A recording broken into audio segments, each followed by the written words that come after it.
கிறிஸ்துவில் அன்பார்ந்த சகோதர சகோதரிகளே, தூய லூர்து அன்னையின் பக்தர்களே, இந்த மாதத்தின் முதல் சனிக்கிழமை மாலை பொழுதில் அன்னையின் திருத்தலத்திற்கு நாம் அனைவரும் குழுமி வந்திருக்கின்றோம்.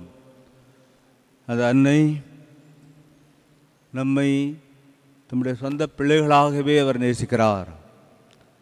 ஒரு தாய் தன் குழந்தையை கண்காணித்து காப்பாற்றி அனைத்து உதவிகளையும் செய்வதோடு அல்லாமல் அவருடைய வளர்ச்சியிலும் ஆளுமையிலும் அதிகம் கவனம் செலுத்துவதை போல நம்முடைய உலக வாழ்விலும் ஆன்மீக வாழ்விலும் அன்னை கவனமுள்ளவராகவும் பாசத்தோடு வழிநடத்துபவராகவும் இருக்கிறார். நாம் அனைவரும் திருப்பயணிகள். இந்த திருப்பயணத்திலே திருச்சபையினுடைய உள்ளிருப்பிலிருந்து தியானிக்கின்ற பொழுது திருச்சபையும் ஒரு திருப்பயணிதான். எனவே இந்த திருப்பயண திருச்சபைக்குள் உறைந்து வழிகாட்டும் அன்னையாக, தேறுதலும் ஆறுதலும் தருகின்ற அன்னையாக, திடமளிக்கின்ற அன்னையாக மாதா இருக்கிறார்கள். எனவே மாதாவுடைய திருச்சபையின் உடனிருப்பும் உள்ளிருப்பும் யாரும் மறுக்கவோ மறைக்கவோ முடியாது. யோவான் நற்செய்தி 19ஆம் அதிகாரம் நாம் அனைவருக்கும் பரிச்சயமான பகுதி. இயேசு சிலுவையிலே தொங்குகின்றார். 7 வார்த்தைகளை உதிர்த்தார். அதில் ஒன்று, தாயை பார்த்து யோவானை காட்டி, இதோ மகன், இதோ உன்னுடைய மகன் என்று சொல்கின்றார்கள். அதுபோல யோவானிடம் அன்னையை குறித்து காட்டி, இதோ தாய் என்று சொன்னார். நற்செய்தியாளர் அது முதல் அந்த சீடர் அன்னையை தம்முடைய அன்னையாக ஏற்றுக்கொண்டார் என்று சொல்லப்பட்டிருக்கிறது. அவர் மூலமாக நாம் எல்லாருமே அன்னையின் பிள்ளைகள், இயேசுவின் சகோதர சகோதரிகள், மறுபுலக வாழ்வின் பங்காளிகள். இயேசு கிறிஸ்து நம்மை தத்து பிள்ளைகள் என்ற நிலைக்கு நம்ம உயர்த்தி இருக்கிறார். புனித பவுலுடையார் கலாத்திரிக்க நிருபத்தை சொல்லுகின்றார். அன்னை அதைவிடவும் அதிகமாக தன் மகனைப் போலவே நம் ஒவ்வொருவரையும் நேசிக்கிறார். நம் வாழ்வில் ஈடுபாடு உள்ளவராக இருக்கின்றார். எனவே அன்னையினுடைய இந்த உடனிருப்பு வரலாற்றில் குறிப்பாக நமக்கு கிடைக்கின்ற விபிலிய ஆவணங்களில் பார்க்கின்ற பொழுது, அன்பார்ந்த சகோதர சகோதரிகளே, இயேசு பிறக்கின்ற பொழுது மாதா தாய்மை பெற்றார்கள். இயேசு உடனிருந்தார், மாதா உடனிருந்தார் என்று நாம் சொல்ல வேண்டும். முதன்முறையாக அவர் தூய ஆவியாரால் நேரிடப்பட்ட பொழுது இயேசுவை கண்ணுக்கு தெரியாத கடவுளின் திருமகனை தன் மகனாக அவர் ஏற்றுக்கொண்டார். அதுபோலவே லூக்காஸ் எழுதிய திருத்தூதர்கள் பணி 1ஆம் அதிகாரத்தில் வாசிக்கின்றோம். திருத்தூதர்கள் அஞ்சி மேல்மாடி அறையில் அவர்கள் இருந்த பொழுது மாதா உடன் இருந்தார் என்று சொல்லப்பட்டிருக்கிறது. பல திருத்தூதர்கள் பல இடங்களுக்கு போய் வந்திருக்கலாம். உதாரணமாக எம்மாவது சென்ற சீடர்கள் அங்கே சென்றாலும் திரும்ப இயேசு இருக்கின்ற இடத்துக்கு தான் அவர்கள் வர வேண்டும். ஆக இவ்வாறு மாதா தன்னுடைய உடனிருப்பை அந்த திருத்தூதர்களுக்கு உணர்த்தி, அஞ்சாதீர்கள், அழாதீர்கள், வாழ்வு இதுடன் முடிந்துவிடவில்லை, புத்துணர்வு பெற வேண்டும், புது பயணத்தை தொடங்க வேண்டும் என்ற அந்த உணர்ச்சியை மாதா அவர்களுக்கு கொடுத்திருக்க வேண்டும். எவ்வாறு தூய ஆவியானார் ஏற்கனவே அவர் நிரப்பப்பட்டு கடவுளின் திருமகனை தாங்கும் பேறு பெற்றாரோ, அப்பொழுது எத்தகைய விசுவாசத்தோடு அவர் இருந்தாரோ, அதுபோலவே இன்றும் இந்த திருத்தூதர்கள் தொடங்குகின்ற பயணம் இருக்க வேண்டும் என்பதற்காக உடன் இருந்தார். எனவே மாதாவுடைய உடனிருப்பு எவராலும் மறுக்க முடியாத ஒன்று. 2ஆம் அதிகாரத்தில் பார்க்கின்றோம். திருத்தூதர் பணிகள் நூலிலே அங்கு தூயாவியை பெற்றுக்கொண்ட பொழுது திருத்தூதர்கள் வெளியிலே வந்து கூரை மேலிருந்து அறிவித்தார்கள் என்று சொல்லப்படுகிறது. பேதுருடைய பேருரையை கேட்டு 3000 பேர் அன்று மனம் திரும்பினார்கள். இந்த 3000 பேர் மனம் திரும்பியது மிகப்பெரிய ஒரு வரலாற்றில் மிகப்பெரிய ஒரு காரியம். தூயாவியனுடைய செயல்பாடு. இந்த தூயாவியானவர் எவ்வாறெல்லாம் செயல்படுவார் என்பதை தன் ஆன்மீகத்தில் உயிரில் மாதா அறிந்திருந்தார்கள். அதுபோலவே திருத்தூதர்கள் மத்தியிலும் அவர் செயல்படுவதை பார்த்து மாதா பூரித்திருப்பார்கள். தன் மகனின் பணியை இப்பொழுது இந்த திருத்தூதர்கள் தொடர்ந்து நிறைவேற்றுகிறார்கள். எனவே இந்த பணியானது காலம் காலமாக தொடர்ந்து இருக்க வேண்டும் என்று இயேசு பணித்தாரே. உலகெங்கும் சென்று நற்செய்தி அறிவியுங்கள். விசுவசிப்பவருக்கு தந்தை மகன் தூய ஆவியாரன் பெயரால் திருமுழுக்கு கொடுங்கள். விண்ணிலும் மண்ணிலும் எனக்கு எல்லா அதிகாரமும் கொடுக்கப்பட்டிருக்கிறது. இதோ உலகம் முடிவரை என்னால் உங்களோடு இருக்கின்றேன். மார்க்கு நற்செய்தி 16ஆம் அதிகாரம். இயேசு விண்ணுக்கு செல்வதற்கு முன்பாக சொன்ன வார்த்தைகள். எனவே இந்த வார்த்தைகள் வேறு ஒன்றி மாதா அந்த திருத்தூதர்களோடு இருந்து தூய ஆவியாரின் செயல்பாடுகளை பார்க்கிறார்கள். எனவே இந்த திருத்தூதர் பணி முழுவதும் வாசிக்கின்ற பொழுது அது தூய ஆவியாருடைய நற்செய்தி, தூய ஆவியாருடைய நற்செய்தி அறிவிப்பு பணி. தூய ஆவியார் உள்ளிருந்து அவர் இயக்கி கொண்டிருக்கின்றார் என்பதை நாம் புரிந்து கொள்ள முடியும். ஆக மாதாவுடைய உடனிருப்பு அன்று கடவுளுடைய வார்த்தைக்கு, அந்த கபிரியேல் தூதர் வழியாக வந்த செய்திக்கு அவர் ஆமேன் என்ற ஒரே வார்த்தை, இந்த விசுவாசத்தில் கீழ்ப்படிந்ததை கடைசி வரை நிறைவேற்றினார். அந்த கல்வாரி மலையில் இயேசு அந்த நற்செய்தியாளர் யோவானை அவருடைய மகனாக அளித்த பொழுது மனதார ஏற்றுக்கொண்டார். என்றும் நம் ஒவ்வொருவரையும் மாதா தன் பிள்ளையாக ஏற்றுக்கொண்டிருக்கின்றார்கள். இது தொடக்க திருச்செவியிலே வேதாகமத்தில் நமக்கு கிடைக்கின்ற சில சிந்தனைகள். அதனை தொடர்ந்து பார்க்கின்றோம். திருத்தூதர் பவுல், திருத்தூதர் பேதுரு அவர்கள் ரோம் நகருக்கு செல்கின்றார்கள். பவுல் 3 திருப்பயணங்கள் முடித்து கடைசியாக ரோமுக்கு செல்கின்றார்கள். மார்க்கு, பர்னபா அலெக்சாந்திரியா, எகிப்து, எத்தியோப்பியா ஆகிய ஆப்பிரிக்கா பகுதிகளுக்கு செல்கின்றார்கள். புனித தோமையார் சீரியா, அங்கிருந்து கிழக்கு பக்கமாக பயணித்து இந்தியா பகுதிக்கு வருகின்றார்கள். இப்படி பல திசைகளுக்கு அவர்கள் சென்றாலும் ஒரே நற்செய்தி தான். இயேசு இறந்தார், உயிர்த்தார், மீண்டும் வருவார். ஒரே ஆவியானவர் தான் அவரை இயக்குகின்றார், தூய ஆவியானவர். அவர்கள் கொண்டு செல்கின்ற அந்த ஒற்றை நற்செய்தி உலக மக்கள் அனைவரும் ஒன்றிணைக்க வேண்டும், அன்பினால் ஒன்றிணைக்க வேண்டும் என்று அவர்கள் விரும்பினார்கள். எனவே தங்களுடைய இரத்தத்தின் மூலமாக முத்திரையிட்டார்கள். புனித யோவான் தவிர மற்ற அத்தனை திருத்தூதர்களும் அவர்கள் இரத்தம் சிந்தி வேத சாட்சிகளாக மரித்தார்கள். மாதா கூட அவர்கள் வேத சாட்சியாகத்தான் மரித்திருப்பார்கள் நான் நினைக்கின்றேன். அந்த அளவுக்கு அந்த திருத்தூதர்களோடு தன்னையே முழுமையாக கரைத்து கொண்டார்கள், தன் பிள்ளைகளாக ஏற்றுக்கொண்டார்கள். ஆனால் மாதா அவருடைய கடைசி காலம் நெருங்கி வருகின்ற பொழுது எபேசு நகரில் வாழ்ந்த யோவானுடன் அவர் அந்த ஜெருசலத்துக்கு வருகின்றார்கள். எவ்வாறு இயேசு விண்ணுக்கு எழும்பி சென்றாரோ அதுபோல மாதா ஆத்ம சரீரத்தோடு எடுத்துக்கொள்ளப்பட்டார்கள். அவருடைய தூய்மை மிகு தாய்மை, தூய்மை மிகு நம்பிக்கை, தூய்மை மிகு அர்ப்பணம், தூய்மை மிகு வழிகாட்டுதல் ஆகியவற்றை கடவுள் அங்கீகாரம் செய்தார். எனவே அன்பார்ந்த சகோதர சகோதரிகளே, திருச்சபையில் மாதாவுடைய உடனிருப்பை இந்த திருத்தூதர்கள் உணர்ந்து அறிவித்ததோடு அதற்கடுத்த தந்தையருடைய வாழ்விலும் பார்க்கின்றோம். ஏறக்குறைய 5ஆம் நூற்றாண்டு சிரில் ஆஃப் அலெக்சாண்ட்ரியா, யோசேப்பு செசாரியா, எஃப்ரேம் ஆஃப் கான்ஸ்டாந்தினோபிள், அதன் பிறகு பார்க்கின்றோம் மிலான் பட்டணத்து அம்புரோசியார், இப்போ நகரத்து அவுகஸ்தினார், ஓரிஜன், தெர்த்துலியன் ஆகிய திருத்தந்தர்கள் எழுத்துக்களில் பார்த்தீர்களானால் இயேசு கிறிஸ்துவனுடைய இறைமை, அவருடைய மனித தன்மை ஆகியவை பற்றி பேசுவதோடு எதிர்த்து வருகின்ற அந்த கருத்துகளுக்கு இவர்கள் எதிர்கருத்துக்களை கொடுத்து விசுவாசத்தை காப்பாற்றினார்கள். அத்தகையற்றில் உண்டுதான் மாதா கடவுளின் தாய் என்பது. மாதா திருச்சபையோடு உடனிருக்கின்ற அன்னை அன்று இயேசு கிறிஸ்துவை வழிநடத்தி அந்த கல்வாரி மலைவரை உடனிருந்து இன்றும் அந்த திருத்தூதர்களோடு இருந்து கொண்டிருப்பது போல நாம் வாழும் இந்த திருச்சபையில் ஒவ்வொருவரோடும் உடனிருந்து மாதா இருக்கிறார்கள் என்ற நம்பிக்கையை அவர்கள் வளர்த்தார்கள்.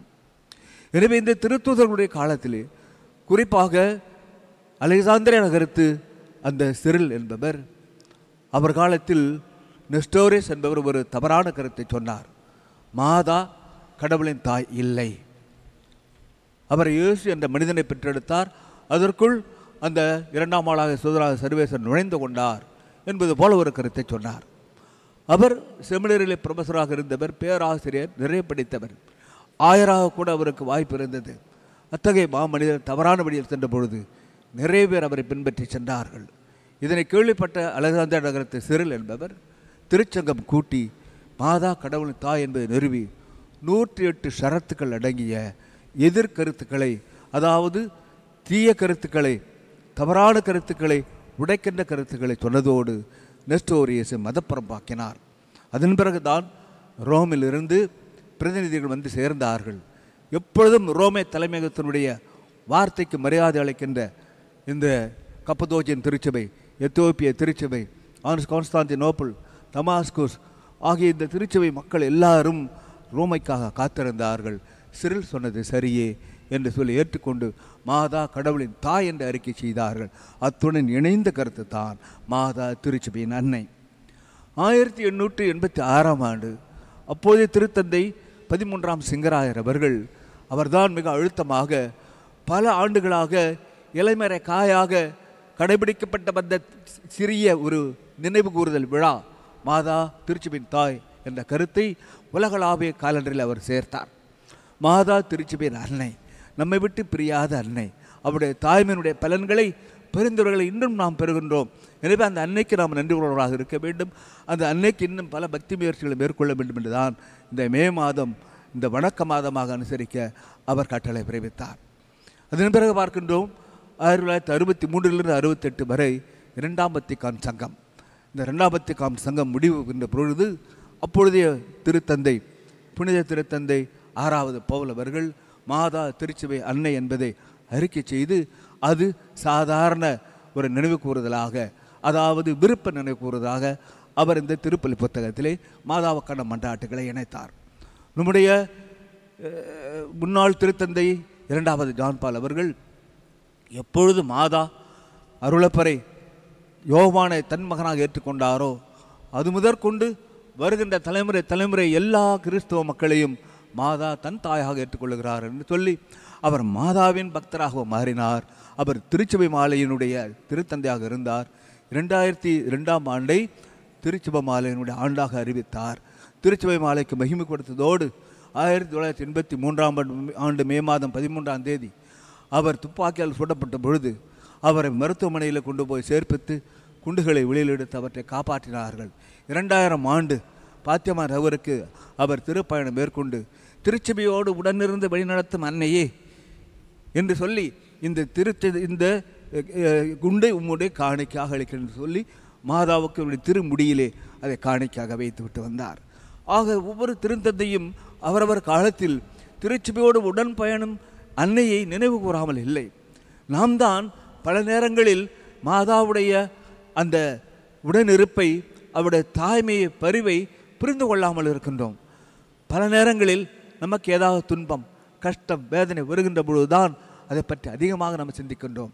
நம்முடைய முன்னாள் திருத்தந்தை 16வது பெனடிக்ட் அவர்கள், உங்கள் எல்லாரும் நீங்கள் அவரை பார்த்திருக்கின்றீர்கள் டிவியிலே. அண்மையில் தான் 2 சேர்ந்தார்கள்.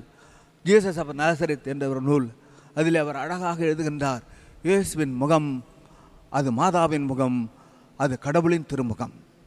இயேசுவினுடைய திருமுகம் அது மாதாவிடமிருந்து பெற்றுக்கொண்டது, அதுவே கடவுளின் முகமாக இருக்கிறது சொன்னார்கள். ஆக மாதாவை பார்க்கின்ற பொழுது மாதாவின் திருமுகம் இயேசுவின் திருமுகம், இயேசுவின் திருமுகத்தை பார்க்கின்ற பொழுது தந்தையின் திருமுகத்தை பார்க்கின்றோம். எனவே உடன் இருக்கும் அன்னை தன் மகனை பேணி காப்பது போலவே நம்மையும் பேணி காத்து வருகின்றார்கள் என்பது உண்மை.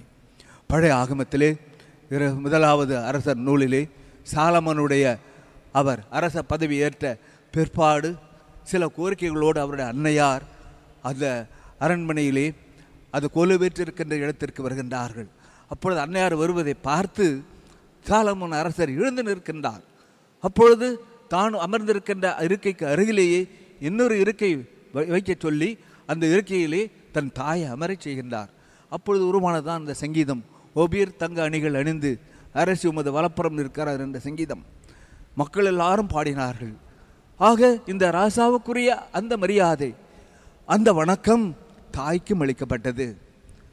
எதற்காக சாலமன் அரசர் தாயின் வேண்டுகோள்களுக்கு செவியாக்க வேண்டும், தாயின் பிரசன்னத்திற்கு முன்பாக எழுந்து நிற்க வேண்டும்.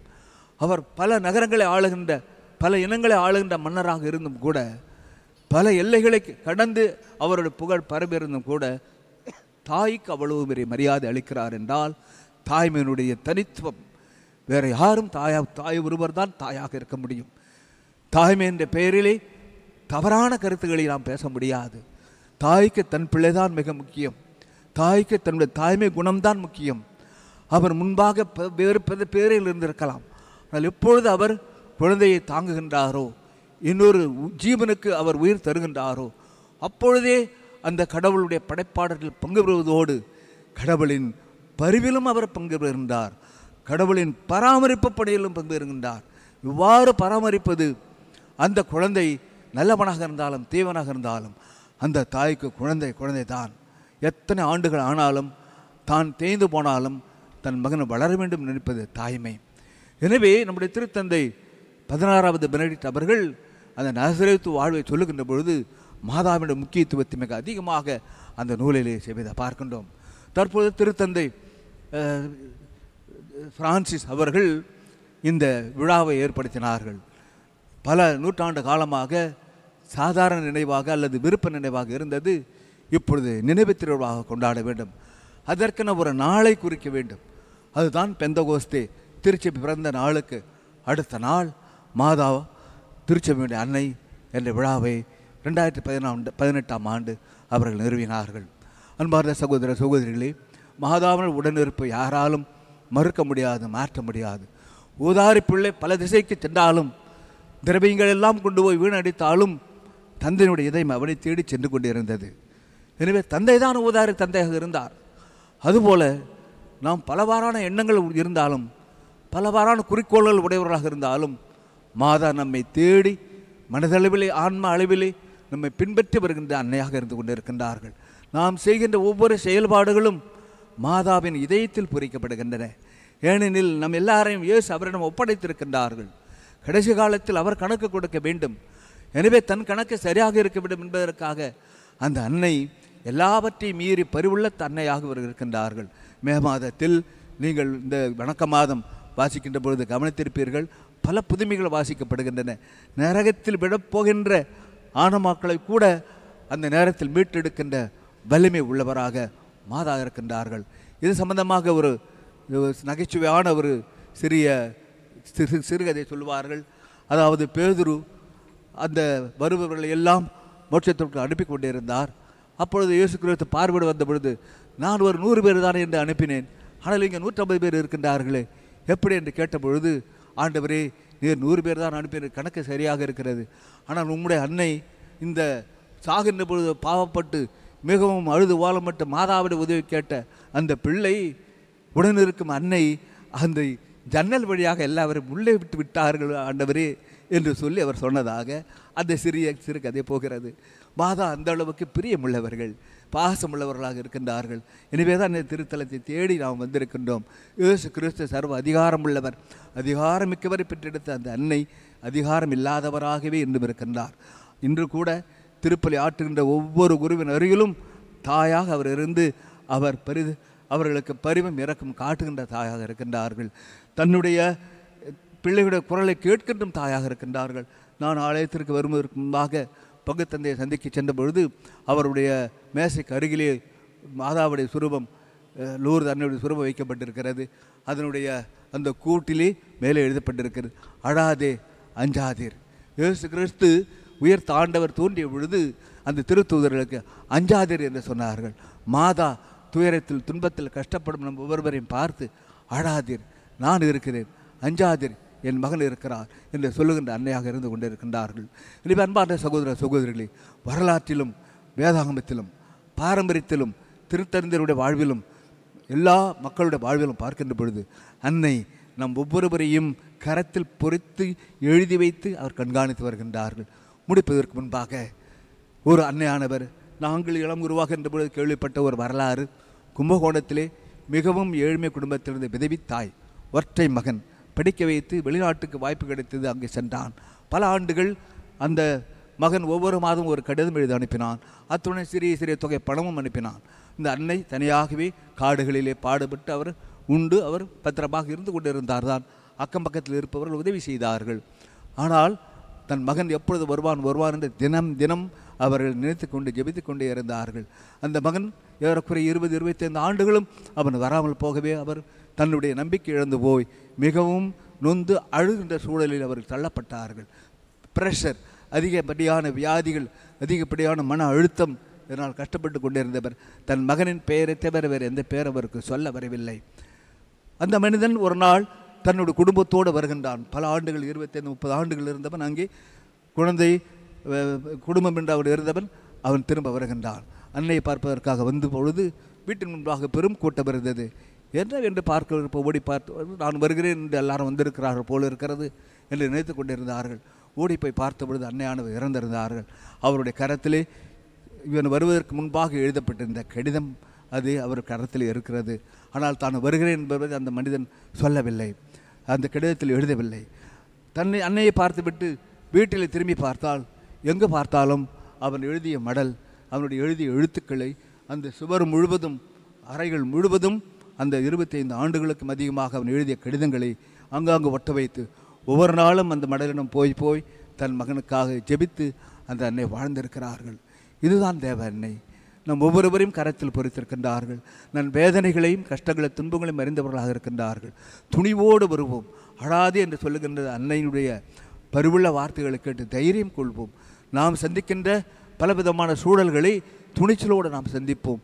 மாதாவின் பக்தர்களாக மாதா எவ்வாறு விசுவாசத்திற்கு சான்று கொடுத்து திருத்தூதர்களுக்கு உறுதுணையாக இருந்தார்களோ அதுபோல் நம் விசுவாசத்தை சான்றாக நாம் வெளிப்படுத்தி நம் குடும்பத்தினருக்கு முதலாவதாக நாம் நற்செய்தியின் தூதுவர்களாக அவர்கள் உறுதிப்படுத்துவோம். நல்ல பிள்ளைகளாக, நல்ல எதிர்கால தூண்களாக குழந்தைகள் வளர வேண்டும். சிறு வயதிலிருந்தே உங்களின் திருமுகத்தை அவர்கள் பிரதிபலிக்க வேண்டும்.